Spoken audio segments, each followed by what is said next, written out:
जय हिंद साथियों, आप सभी का स्वागत अभिनंदन इस आईटी क्लास में। तो इस क्लास में हम कवर करेंगे मेमोरी से संबंधित exam oriented most important question and answer. तो आप हमारे साथ वीडियो में अंत तक जरूर बने रहें। शुरू करते हैं। पहला क्वेश्चन है, which of the following is the fastest memory in a computer. Question ने पूछा है कि कंप्यूटर सिस्टम में सबसे तेज मेमोरी कौन सी होती है। ये क्वेश्चन एग्जाम में अक्सर पूछा जाता है। तो इस क्वेश्चन का राइट आंसर क्या होना चाहिए? तो ऑप्शन नंबर बी इसका राइट आंसर हो जाएगा कि अपने कंप्यूटर सिस्टम में उसकी सबसे तेज मेमोरी है, वो मेमोरी कौन सी होती है? रजिस्टर मेमोरी होती है। ठीक है, तेज होने का कारण क्या है साथियों? ये सीपीयू के सबसे नजदीक होती है। कहाँ पे? सीपीयू के सबसे नजदीक में जो मेमोरी लगी होती है वो कौन सी होती है? रजिस्टर मेमोरी होती है, जिसे हम कंप्यूटर की सबसे फास्टेस्ट मेमोरी कहते हैं। अगला क्वेश्चन देखते हैं। क्वेश्चन नंबर 2 है, which of the following is a volatile memory. Question है, निम्नलिखित में से कौन सी एक वोलेटाइल यानी कि अस्थायी मेमोरी है। अस्थायी का मतलब है जैसे ही इलेक्ट्रिसिटी सप्लाई बंद हुई तो उसमें जो डाटा होगा वो क्या हो जाएगा? नष्ट हो जाएगा। तो इस क्वेश्चन का राइट आंसर क्या होगा? Option number C, RAM memory, जिसका पूरा नाम आपको ध्यान रखना है, रैंडम एक्सेस मेमोरी। इसे हम अस्थायी मेमोरी के नाम से भी जानते हैं, क्योंकि इसमें लाइट जाते ही डाटा क्या हो जाता है? नष्ट हो जाता है या डिलीट हो जाता है, इसलिए इसे हम टेम्परेरी मेमोरी कहते हैं। Most important question. Next question देखते हैं। क्वेश्चन नंबर 3, एक निब्बल इज यानी कि one nibble is equal to how many bits. एक निब्बल में कितने बीट्स के बराबर होता है? 4 बीट्स, 8 बीट्स, 16 बीट्स या 32 बीट्स।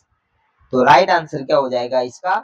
ऑप्शन नंबर ए बिल्कुल सही हो जाएगा, 4 बिट। मेमोरी यूनिट की बात करें हम साथियों, तो मेमोरी यूनिट की सबसे जो छोटी इकाई है वो आपको ध्यान रखनी है, बिट्स होती है। कौन सी? बिट्स, जिसे हम बाइनरी डिजिट कहते हैं। क्या कहते हैं? बाइनरी डिजिट के नाम से जानते हैं। उसके बाद में जब 4 बिट्स हो जाए, आपको ध्यान रखना है, 4 बिट हो जाए तो हम उसे एक निब्बल कहते हैं। क्या कहते हैं? एक निब्बल के बराबर मानते हैं। और जब यही 8 बिट हो जाए, कितने? 8 बिट, ऑप्शनली 8 बिट होते ही क्या हो जाएगा? 2 निब्बल हो जाएगा। तो इस यूनिट को हम क्या कहेंगे? एक बाइट कहेंगे। क्या कहेंगे? बाइट कहेंगे। ये बेसिक जानकारी आपको ध्यान रखना है। इसका राइट आंसर ऑप्शन नंबर ए। नेक्स्ट क्वेश्चन देखते हैं। What does double EP Rome stand for. बहुत ही अच्छा क्वेश्चन। डबल ईपी रोम का पूर्ण रूप पूछा है। तो डबल ईपी रोम का पूर्ण रूप क्या हो जाएगा? तो इसका राइट आंसर क्या हो जाएगा? Option number B, electrically erasable programmable read only memory. इस क्वेश्चन की फुल फॉर्म आपको ध्यान रखनी है। क्या है? Electrically erasable programmable read only memory. आगे बढ़ते हैं। आगे है question number 5, virtual memory is generally located on. बहुत अच्छा क्वेश्चन। वर्चुअल मेमोरी कहाँ स्थित होती है? मोस्ट इंपोर्टेंट एग्जाम की दृष्टि से क्वेश्चन है, तो इस क्वेश्चन को आपको समझना होगा। तो राइट आंसर क्या हो जाएगा? Hard disk. क्या? Hard disk. वर्चुअल मेमोरी, जिसे हम हिंदी में क्या कहते हैं? काल्पनिक मेमोरी। क्या कहते हैं? काल्पनिक मेमोरी। क्या होता है इसके बारे में आपको मैं थोड़ी सी जानकारी दे देता हूँ। जैसे हमारे पास कोई प्रोग्राम है, वो 16 GB का, कितना का? 16 GB का। और आपके वर्चुअल मेमोरी, जिसे हम कहते हैं, बेसिकली आप साथियों को पता होना चाहिए, तो जो भी प्रोग्राम जो प्रोसेस होते हैं वो कौन सी मेमोरी में होते हैं? तो आपको ध्यान रखना है, रैम मेमोरी के अंदर होते हैं। तो रैम मेमोरी के पास माना कि आपके पास सिर्फ 12 GB स्पेस बचा है। कितना? 12 GB। आपके पास प्रोग्राम है वो कितने का है? कोई एप्लीकेशन फाइल है वो 16 GB की है, या प्रोग्राम 16 GB का है, लेकिन उसे प्रोसेस करने के लिए रैम में जो स्पेस बचा है वो मात्र 12 GB का है। तो आपको 16 GB का रन कराना है, तो प्लस 4 GB और चाहिए। तो आप क्या करोगे? हार्ड डिस्क के अंदर जो स्पेस होता है उसमें आप एक वर्चुअली रैम करोगे, जिसे हम वर्चुअल मेमोरी कहते हैं। जिसे हम वर्चुअल मेमोरी कहते हैं। कितने की? 4 GB की। एक्चुअली नहीं है, ओनली वर्चुअल प्रोसेस करने के लिए। तो 12 GB plus 4 GB virtual memory मिलके जब 16 GB हो जाएगी तो आपका क्या होगा, ये प्रोग्राम रन हो जाएगा। इसीलिए हमें वर्चुअल मेमोरी की आवश्यकता पड़ती है और इसका जो स्पेस हम बनाते हैं वो हार्ड ड्राइव में बनाते हैं। समझ में आ गया होगा आई होप। आगे बढ़ते हैं, क्वेश्चन नंबर 6 देखते हैं। क्वेश्चन नंबर 6 है case memory works on principle of. Question बहुत ही इंपॉर्टेंट है कि कैश मेमोरी है वो किस सिद्धांत पर कार्य करती है। तो साथियों कैश मेमोरी है वो option number B locality of reference के सिद्धांत पर कार्य करती है। इसका right answer option number B हो जाएगा।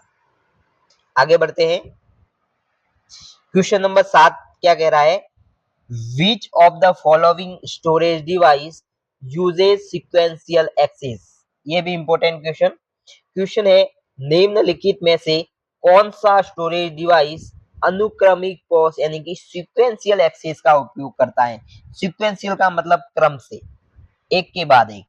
तो राइट आंसर क्या होना चाहिए, हार्ड डिस्क में आप रैंडमली कहीं से भी सिलेक्ट कर सकते हैं, फ्लॉप्स डिस्क में, सीडी में, लेकिन जो मैग्नेटिक टेप है, मैग्नेटिक टेप साथियों पुराने जमाने में जो कैसेट्स होते थे इसे हम मैग्नेटिक टेप कहते हैं, इसके अंदर हम डाटा को सीक्वेंशियली ही एक्सेस कर सकते थे, रैंडमली नहीं। तो ऑप्शन नंबर सी इसका राइट। ठीक है, आगे बढ़ते हैं, question number 8।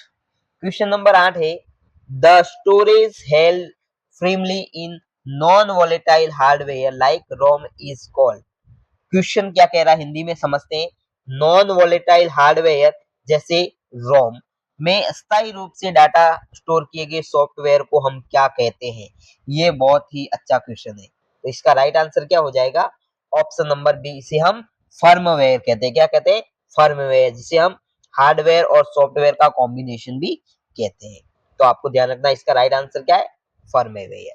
Next question, question number 9, which of the following is the largest unit storage among these। इन दिए गए 4 ऑप्शन में से सबसे बड़ा डाटा इकाई क्या है, आपको ध्यान रखना है, जीबी, टीबी, पीबी, ईबी। तो इस ऑप्शन के हिसाब से आपको आंसर देना, तो सबसे बड़ा कौन सा होगा, EB exabyte. Option number D is right. Next question,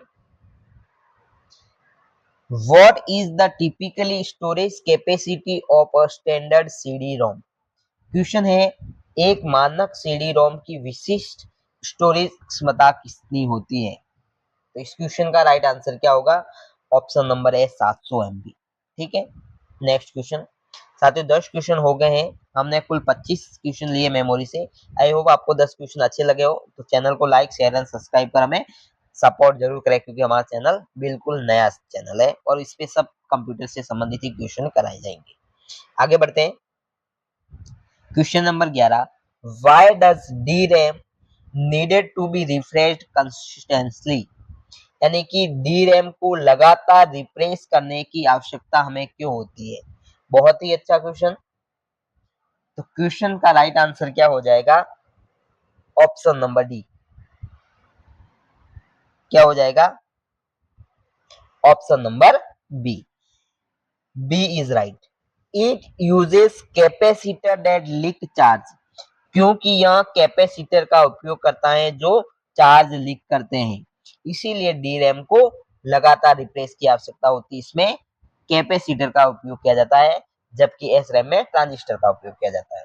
आगे बढ़ते हैं, नेक्स्ट क्वेश्चन देखते हैं, question number 12, where is the BIOS basic input output system permanently stored in a computer.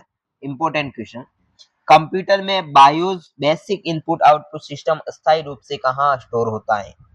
बहुत ही अच्छा क्वेश्चन। तो इसका राइट आंसर क्या होगा, ऑप्शन नंबर बी, रोम मेमोरी के अंदर ही होगा। ठीक है, राइट आंसर क्या होगा, B. Next question, next question है pen drive is an example of which type memory. Question है कि पेन ड्राइव किस प्रकार की मेमोरी का एक उदाहरण है। तो इसका राइट आंसर क्या हो जाएगा, option number C, flash memory. Pen drive को हम फ्लैश मेमोरी के नाम से भी जानते हैं। Next question, 14 number question, which technology is used in CD और डीवीडी ड्राइव। सीडी या डीवीडी ड्राइव में किस तकनीक का उपयोग किया जाता है? तो राइट आंसर क्या हो जाएगा इसका? ऑप्शन नंबर बी, ऑप्टिकल या laser. Option number B is right. Next question, who is data erased in EPROM? EPROM में डेटा को हम कैसे मिटाते हैं? तो ईपीरोम में हम डेटा को कैसे मिटाते हैं? बाय अल्ट्रावायलेट यूवी रेज, पराबैंगनी किरणों द्वारा। Option number B is right. ठीक है, electrically erasable programmable read only memory. ठीक है, नेक्स्ट क्वेश्चन देखते हैं। क्वेश्चन नंबर 16 क्या कह रहा है? Between S RAM and D RAM which is faster? S RAM D RAM के बीच कौन सी मेमोरी सबसे तेज है? आपको एस रैम के बारे में ध्यान रखना है, स्टैटिक रैम। क्या full form? Static RAM, static RAM. और डी का मतलब डायनामिक रैम। इन दोनों में से फास्ट कौन सी है? तो राइट आंसर क्या हो जाएगा इस क्वेश्चन का? ऑप्शन नंबर है एस रैम डी रैम की तुलना में फास्टर है, क्योंकि इसे बार बार रिफ्रेश करने की आवश्यकता नहीं होती है, जबकि डायनामिक रैम को बार बार हम रिफ्रेश करते हैं। ठीक है, तो राइट आंसर क्या होगा इसका? Option number A. Option number A ध्यान रखना है, S RAM. Next question, 17 number question है, primary memory is also known as? प्राथमिक मेमोरी को किस नाम से जाना जाता है?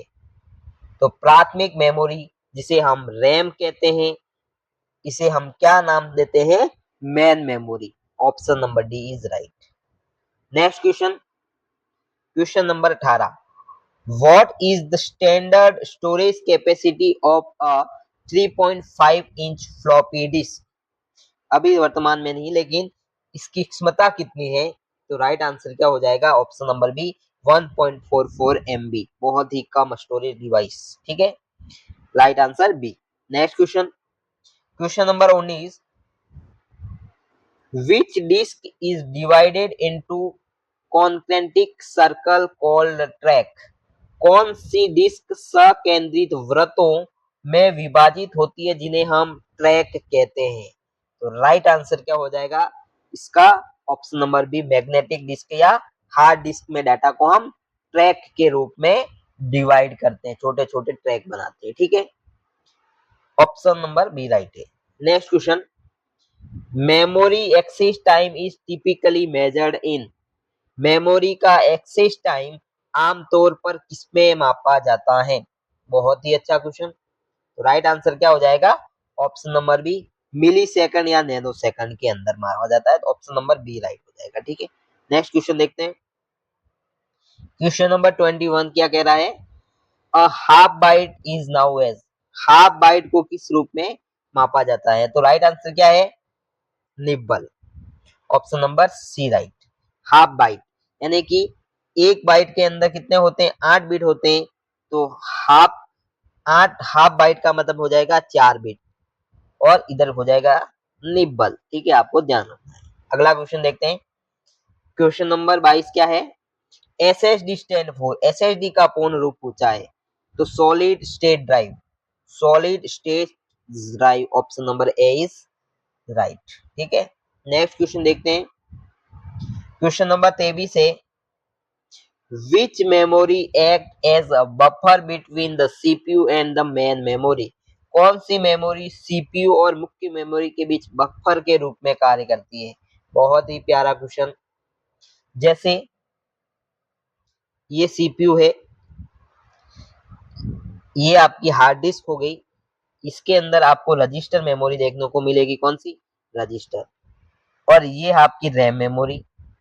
तो ये पूछ रहा है इस रैम मेमोरी और सीपीयू के बीच बफर का काम कौन सी मेमोरी करेगी? तो आपको ध्यान रखना है, कैशे मेमोरी। कौन सी मेमोरी? कैशे मेमोरी, आपको बिल्कुल ध्यान रखना है। ठीक है, right answer option number B.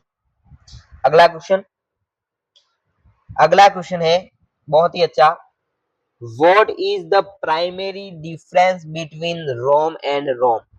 Question है कि रोम मेमोरी और रैम मेमोरी के बीच मुख्य अंतर क्या है? द राइट आंसर क्या होगा? RAM is volatile, ROM is not volatile. RAM memory है वो अस्थायी होती है और रोम मेमोरी अस्थायी होती है। Option number C is right. अंतिम क्वेश्चन देखते हैं। अंतिम क्वेश्चन पूछ रहा है which type of memory is used to increase the overall capacity of primary memory by utilizing secondary storage device। Question कह रहा है कि स्टोरेज सेकेंडरी स्टोरेज का उपयोग करके प्राइमरी मेमोरी समग्र क्षमता को बढ़ाने के लिए किस मेमोरी का उपयोग हम करते हैं। बहुत ही अच्छा क्वेश्चन, घुमा के क्वेश्चन पूछा है, ऐसे ही क्वेश्चन एग्जाम में आजकल पूछे जाते हैं। ये पूछ रहा है कि सेकेंडरी स्टोरेज डिवाइस, आपको समझाता हूं मैं। सेकेंडरी स्टोरेज डिवाइस, ठीक है, देखिए ये होगी अपने पास हार्ड डिस्क। इसलिए पूछा है स्टोरेज डिवाइस सेकेंडरी का उपयोग करके हम प्राइमरी मेमोरी यानी कि रैम की क्षमता को बढ़ाते हैं। तो कौन सी मेमोरी का उपयोग करते हैं? Option number C virtual memory का उपयोग करते हैं। मैंने पहले ही क्वेश्चन में बता दिया है आपको। तो साथियों ये कुल 25 क्वेश्चन थे मेमोरी से संबंधित। आई होप आपको अच्छे लगे हो। तो चैनल को लाइक शेयर एंड सपोर्ट जरूर करें। हम ऐसे ही वीडियो आपके लिए लाते रहेंगे। तब तक के लिए धन्यवाद।